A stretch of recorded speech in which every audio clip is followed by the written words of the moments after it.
This show, on the surface, it might look like this kind of period piece from 19th century with the costumes and everything, but the dialogue is all contemporary. So talk a little bit about Mhm. that balance and why it works. It's definitely one of the reasons I love the show so much, and that's kind of how it was brought up to me years ago when I first heard of it. It was, yeah, it's a period piece about Emily Dickinson, and I was like, okay, well, okay, we'll read it, right?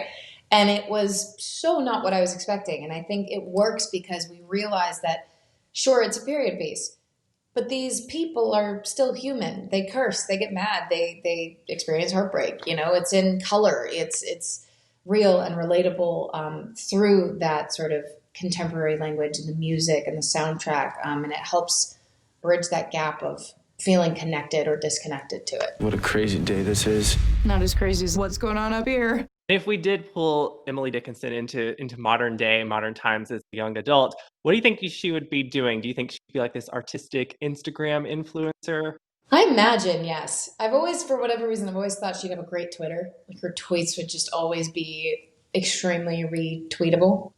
She's just a creative genius mind. So I would love to see if she was on social media, what that would look like. She is easily one of the most famous poets of all time, and now the hit series about her life is back for season 2 on Apple TV Plus, starring Oscar nominee Hailee Steinfeld. Daytime recently spoke to the cast and creator of Dickinson to find out what's in store. Let's take a look.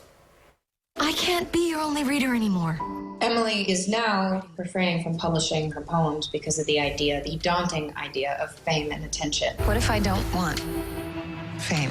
Going from having one reader to possibly the world. How do you want to be remembered? Emily is caught up in some very complicated and confusing love triangles where she doesn't necessarily know the full truth about what the different people's agendas are. I'm thrilled that I could bring the two of you together. It's turbulent in that it explores the dysfunctionality of all of the loving relationships across the show. And that is no different for Emily and Sue. What a crazy day this is. Not as crazy as what's going on up here. Austin and Sue get married, and season 2 finds them settling into married life in vastly different ways. It is so crazy.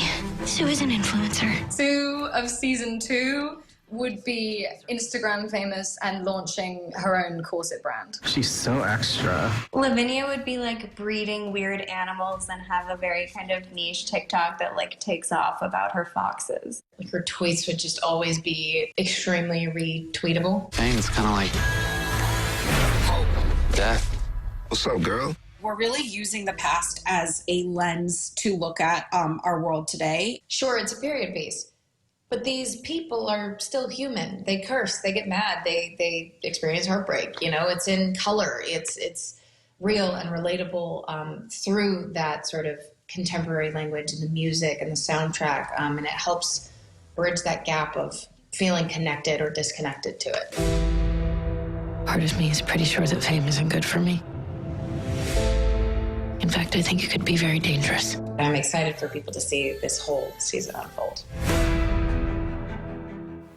So do you think that Emily Dickinson and her friends are like, that's so extra? They're like, as if in her poetry, she was like, just send it.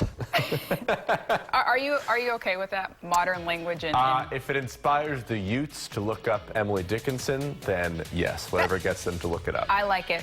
You can catch new episodes of Dickinson Fridays on Apple TV Plus. Daytime will be right back.